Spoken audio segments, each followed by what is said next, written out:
Okay, guys, let me see if I get started. Let me go ahead and get started after this.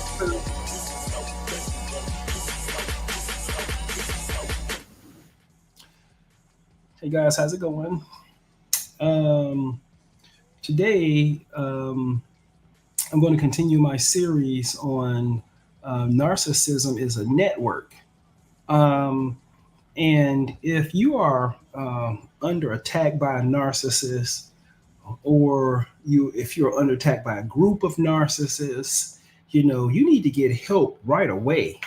Because if it's gotten that serious, where you're surrounded by them, then this stalking has been going on for a while.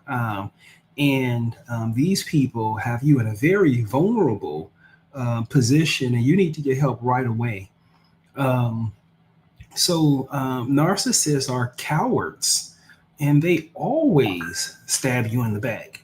I've never seen a narcissist actually attack anyone in face to face. It's always behind their backs. The narcissist is the one who always have to control the framework. They always have to control the narrative.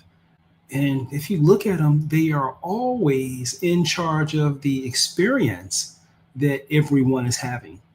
And they maintain control over being in charge of the experience by ruthlessly and very shrewdly keeping control of the environment.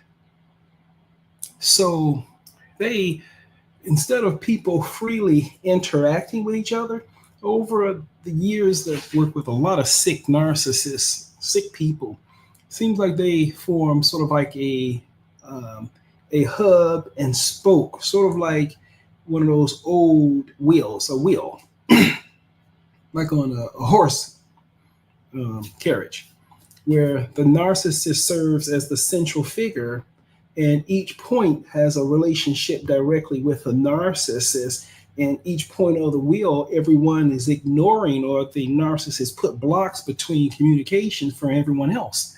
And so when the narcissist began to control the environment, one of the things that the narcissist does is reorientate people so people can only speak with the narcissist without consequences. And if the narcissist see that the person may have a predilection or may have a affinity or favor for the target, then the narcissist would target them, right? And that prevents the person from engaging with you, or they prevent the person from being honest with you. So if the person likes you or wants to engage with you, they have to think, well, if I were to show my favoritism for this person, then I'm going to have to deal with this narcissist in the background. So they come at you with a different sort of like stoic, like disposition, and that's because they're under the influence of this sick narcissist, right? And so that will spoke pattern is very powerful at alienating people, because it gives this design, this schematic design that the narcissist imposes on the people around him or her, forces them into this communication, and they are the only one who understands everything that's going on. And so everyone's in the system that's associated with the narcissist is left out of the loop. And no one understands all the complete picture, part of the picture. And so the narcissist uses the incomplete sets of information that everybody have to come up with some cohesive reality they just made up. And then they can project it onto everyone with their bits and pieces of information. And they say, oh, okay, I see. That's why this must be true, right? These are very sick people. And they invest a lot of time and energy into grooming people to the point where they have that type of orientation. And so you constantly see these people grooming, constantly. And they come to new people who don't know that they have this system set up, and they make it seem like that they're their friend, like they're going to have some benefit. They have the inside track, like they're going to have some benefits. These sick people are infested within organizations, and these people create problems intentionally only to show up with the solution, to profess in front of everybody that they have the solution to the problem, that they created. Um, and they have to invest all this time and energy in talking and babbling because they have to groom the people. So the most effective strategy with dealing with these sick people is called no contact. Absolutely no contact. I have a sick narcissist who's been talking about me for years, right?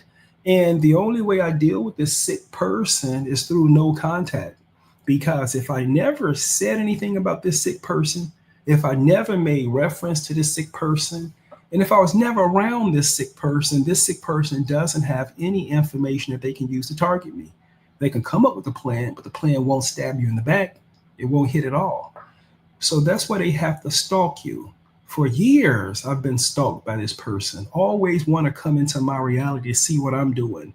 So you see this person always in the background, always putting himself in my path, so you have to go there. Sick things.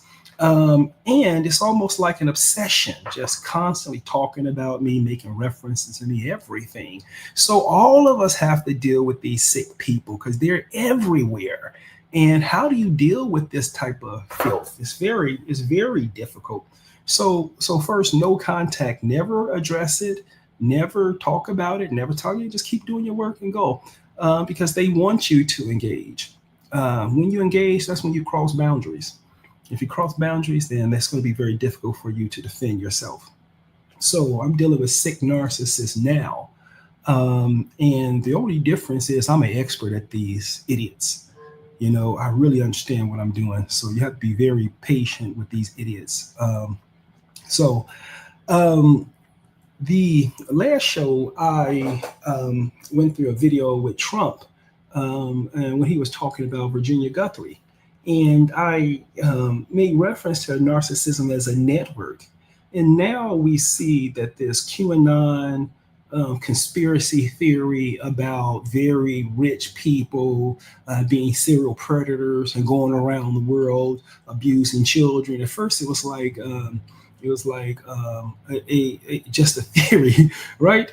But then you see the extent at which Trump is willing to go to protect this network and protect the names.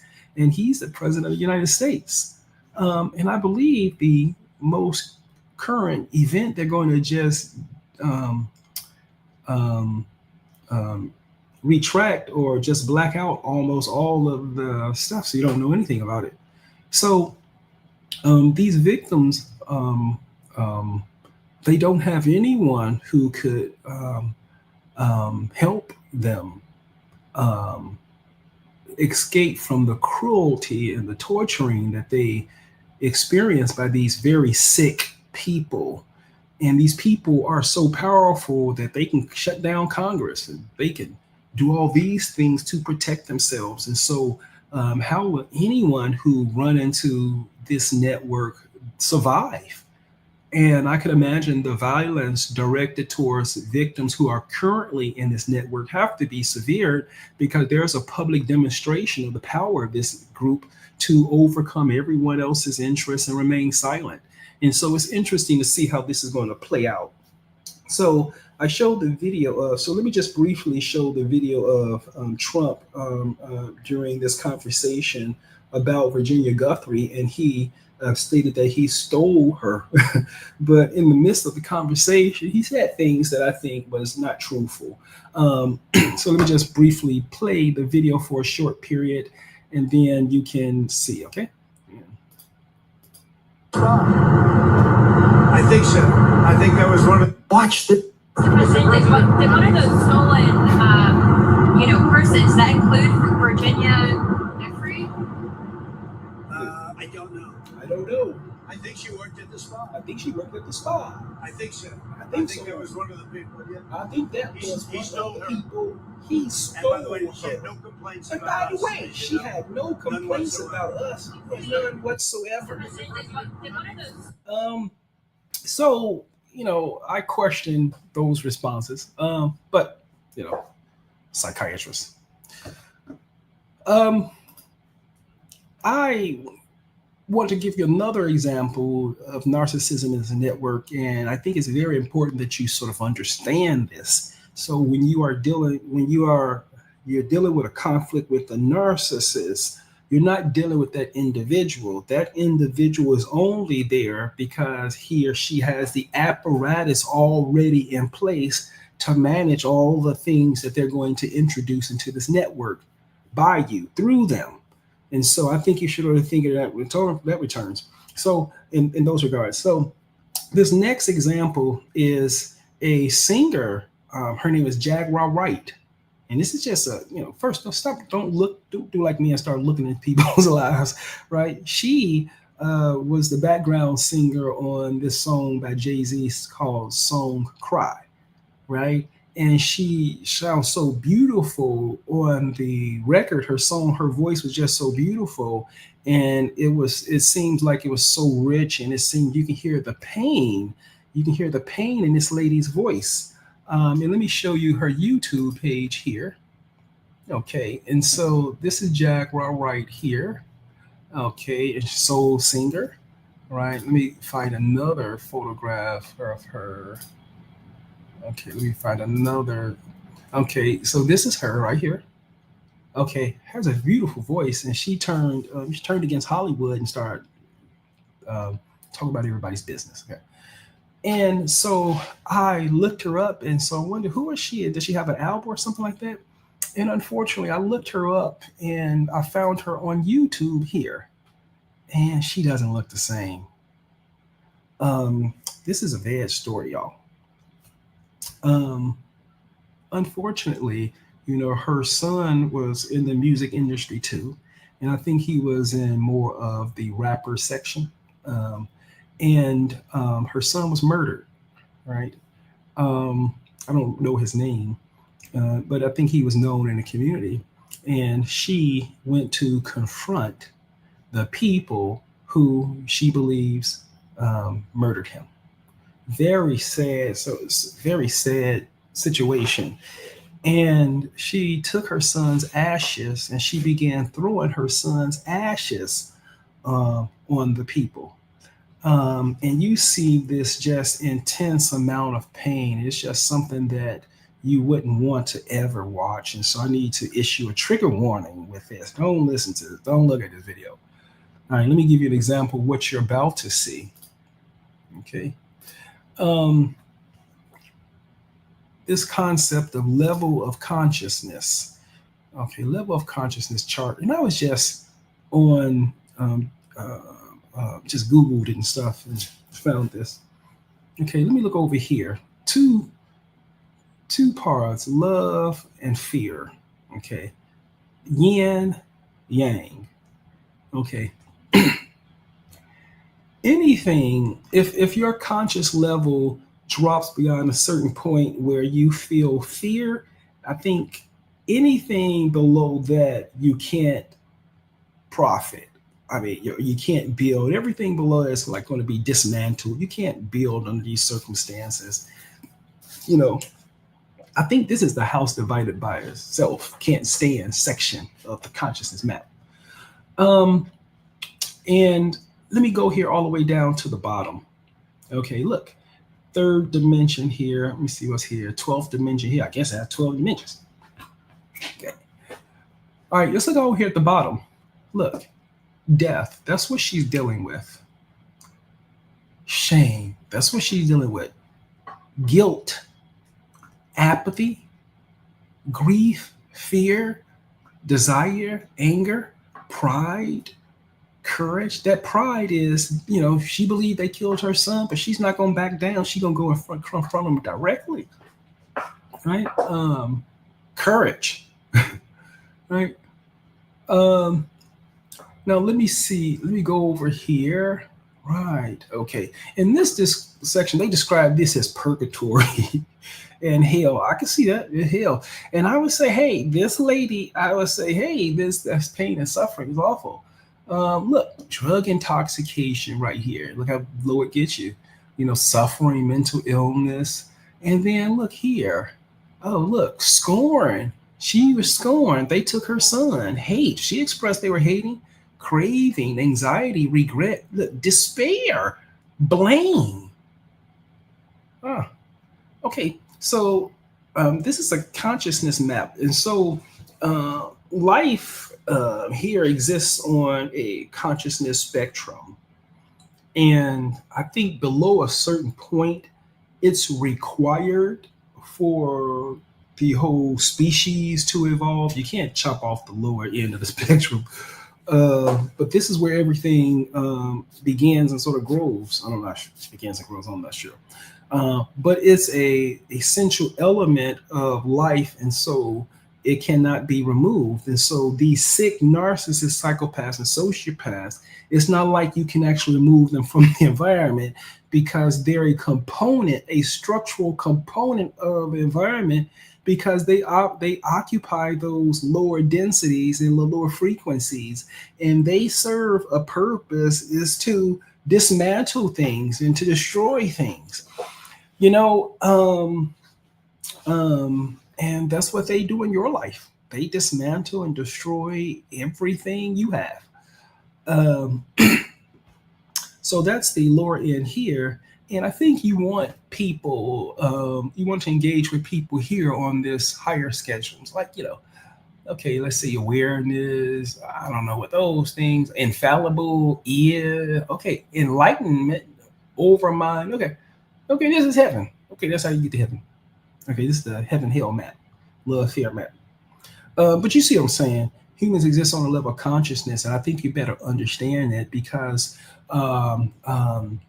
you can only engage with people on your level, and hopefully the people above your level will sort of mentor you in a way to sort of help you understand the things that you can do to get to their level. But if you are attached to people and things at this level, this is where you exist, and you're going to have to let go these attachment to things. So this lady is going to have to let go of pride, and she have to let go of that loss in order to walk away from that and move on. Otherwise, I'm not sure how she's going to be able to survive physically, emotionally, continuing at that dense level and at that low level of consciousness, because all this turmoil, this trauma, and everything is simply a product of that environment.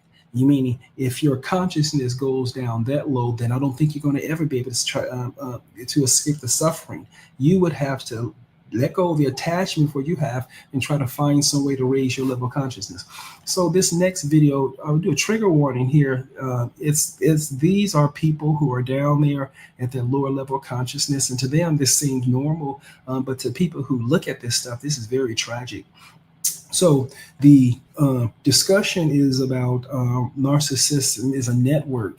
Now, this lady intuitively understand that whoever shot her son, there were other people involved. And so she went back to address the hidden network. Now, she arrived to this location with a gentleman. I believe his name was Solar, because she's calling for him.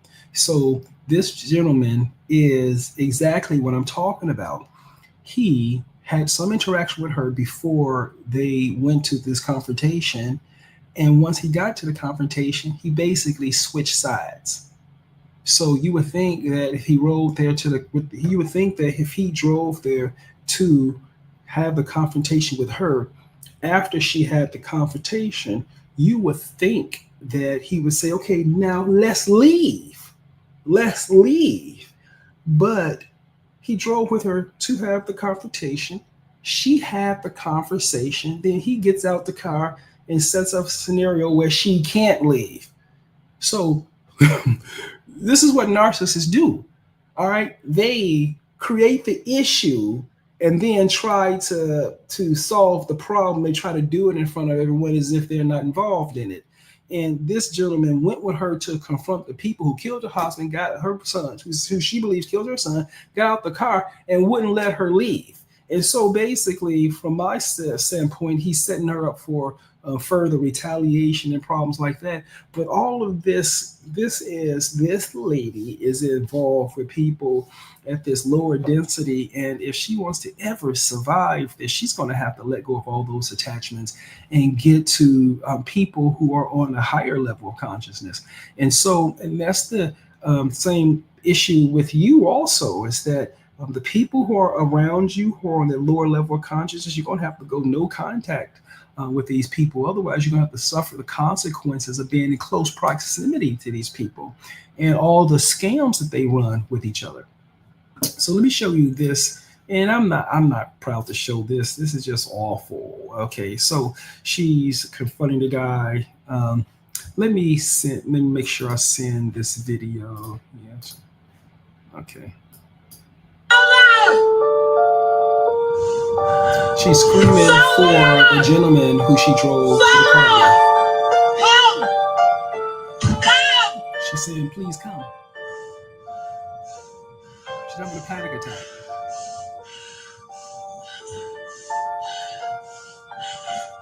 You're dead! She's screaming.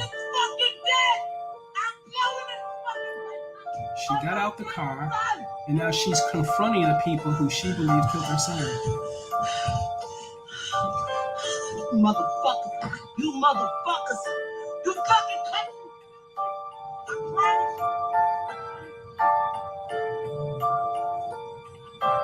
Now here are the people sitting there. There she is, and she's throwing the ashes on them. Get it, Mom? She's throwing the ashes. I know what you did. I know what you did. I know what you did. She understands it's a network.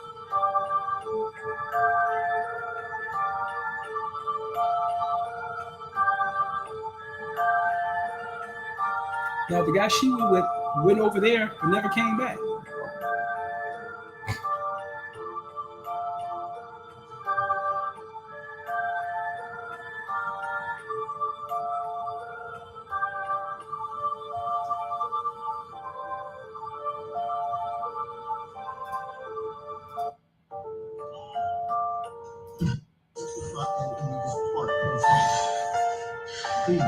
Oh my dear son. She said, "Oh my dead son." Oh my dear son.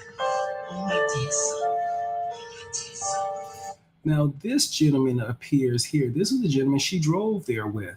He got out the car, and now he's not letting her leave. See, this is what these narcissists do. You need something, and they don't tell you, no, I'm not going to do it. But then they block the path to what you need, and they block the path to what you need. And so she's telling him, I want to leave. And he's ignoring that she asked her to leave. And he just asked the next question to go to the next thing. She started yelling, I want to leave. Get in the car. Get in the car. I want to leave. And he never gets in the car. I think he goes back with him. I don't know, but the video collapsed. Let me show it again. Okay. Oh, my son. Oh, my son. They're all dead. They're all dead. And what he's giving her pseudo advice. He's not even addressing the things that she's actually saying. That's another thing that narcissists will do. If you say, hey, you stole my $5, they'll say, well, why are you arguing about the cake we had last week? Well, you stole my $5. Well, you keep complaining about me all the time. They just changed the whole subject. He's doing the same thing here. She's saying that I want to go, and he's saying something else. But the overall goal is she's stuck right there. She can't leave. And the people who killed her, she believed killed her son, she just confronted. And now he's keeping her there and acting like he's being supportive. They're all dead. She's having a panic attack, acute stress disorder. Life and love. No bad juju. No bad voodoo. He's saying no bad juju, no bad voodoo. So this is a crisis where she confronted potential killers, and he's talking about what was it, voodoo? No, during a panic attack. See, Narcissists are sick like this. These are very sick people. So when they come and talk to you, even the words they say disorient you, they try to disorient you, they try to throw you off. If you have to stay on the small trail, meaning you have to focus on very few details and stay focused on that in order to get to where you want to, they'll keep littering the path up and making things complicated for you. And that's what this gentleman's doing. And it's very important that you be able to recognize these people around you, because they do the exact same thing to help sabotage your progress, your goals, and everything. If you're trying to get to a goal, if you're trying to make progress with something, these are the ones in the background strategically doing things that interfere with your progress but remain concealed and silent in the background. She doesn't know that he's one of them too. He's likely one of them too. You love them. And he said, you love them. She said, F you. He said, you love them. F you.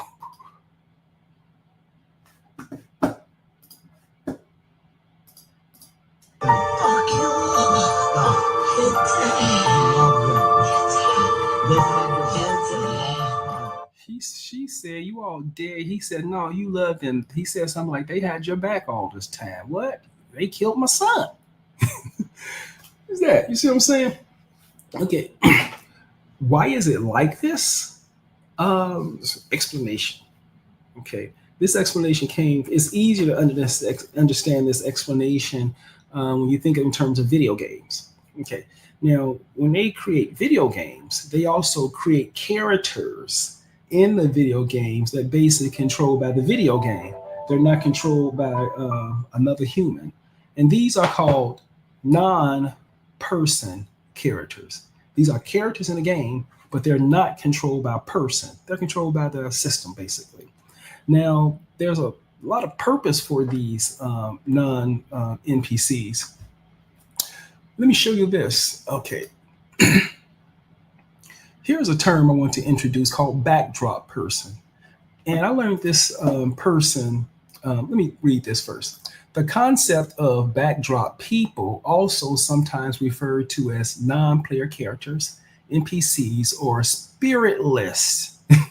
spiritless humans, is a term popularized by Dolores Cannon, very interesting lady, suggesting that some individuals in our lives are like background characters in a play, existing primarily to serve as scenery or to fulfill a specific role or in our personal narrative, right?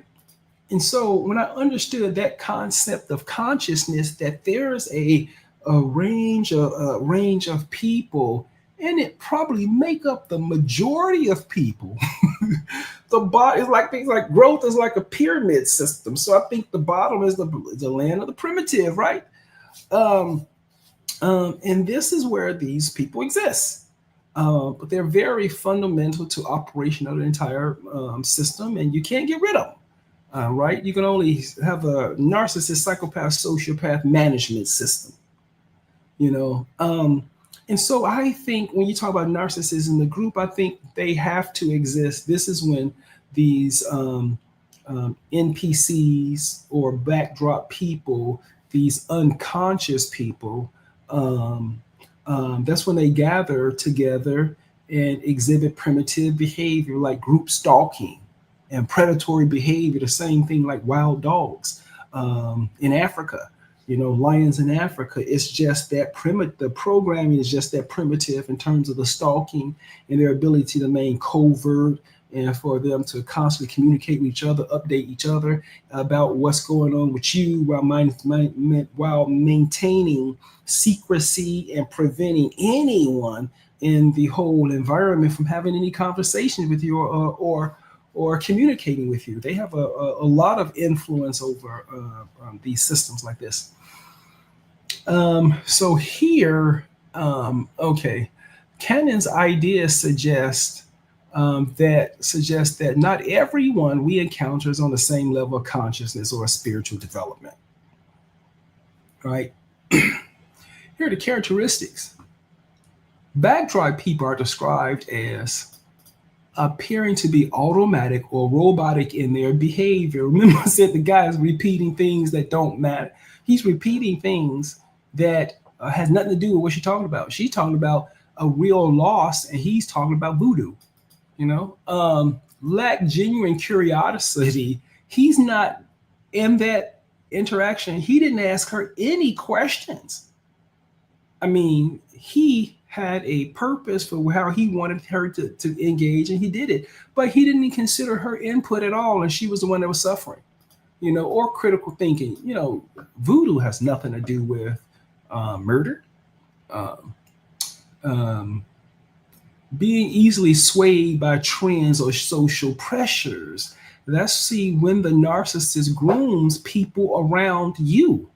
These are sick people too. All of them are sick. And so the people they're communicating with, these are likely narcissists or psychopaths or sociopaths also. And when they communicate with each other, it's like a referral source. When they give you information that you can use to target someone behind your back, and if you can use this information covertly where it's hard for you to be concealed in these sick networks, that'll give you good favoritism. So if you pass on something to help someone target someone, then you get more value in that network. And that's how these psychopaths and these sick sociopaths work together. So here, let's see. If you are currently being stalked or tortured or harmed by a narcissist, it's important that you get help right away. And most importantly, it's important that you get privacy. You have to get to the right healthcare providers who understand that narcissism is a network, because they contact your doctors. They need to be in your life, but you can't know that they're there. So they will contact your doctors and they will threaten your doctors. I get threats all the time by family members. There's a way that they can just make complaints about you that they feel it can be effective. And so that allows them to override your treatment while in the background, while the doctor or whoever healthcare provider may not even tell you that the person is providing input in your care without you even being aware. So in my system, in this series, Narcissism is a Network, we're going to go through a lot of how these sick people get together in the background. And I'm going to use a lot of tactics of a sick narcissist who's been stalking me for like 7 years. And so I'm going to tell everybody what he's been doing in the background. So it's going to be fun. I'm going to use this narc's actual targeting of me as examples to sort of teach with. It's important that when you deal with narcissists, you document everything. And so I document things so well, I think I can actually teach his strategies to everyone. So I think that's all I have for now. Let me see if I have any questions. Okay, so let's see here. Okay, so I have Muhammad. Great, buddy. Thanks for the questions, Muhammad. Is Jaguar Wright exposing narcissistic individuals or a narcissistic system? She's reacting out of a lot of trauma and a lot of pain, and she's reacting towards the people that she believes is responsible for it. And the activity of these people around her seem to match what I experience with narcissists all the time, that these cowards act as a network. And you have to be very careful because they typically plant someone around you, or they come around you just to be able to collect information or things like that. And understanding the behavior of this guy, and how when the narcissist comes to help, they're really not coming to help you. They're just coming to observe you suffer and possibly die up close so they can feed off of that. And when they come to give you quote unquote pseudo help, they're typically blocking your real help. So if you need to have real help, they're back there blocking the real help while they all surround you and suffocate you. What they try to do is basically try to override your reality so that when you go to express your truth, no one's listening. You know? Okay. And I think that's it. Things it for now. Okay. Thank you. So I think that's it for now. Thank you so much. It's a pleasure. And if you're having any difficulty with these idiots, please, I'll be starting an online clinic, and we'll have the necessary support team on a case management team, an online clinic to be able to give you the full range of services you're going to need to deal with this network. So, for example, our online clinic with our clinicians will be one network, and we'll help you with the network you're in. And so that narcissist is the entry point, and you're having difficulties throughout the whole spectrum of things. And so you're going to need that team, case management team approach. The second thing is most important is that my team, we understand these sick people. And so you can trust that what you're saying is secured, right? And you can trust that if anyone tried to contact our services behind your back, that you know that we would definitely let you know. And we're going to look out for all of the abuses that happen by these people. So it's a pleasure speaking to everyone. Read out. I'll talk to you guys later. Take care. Ciao.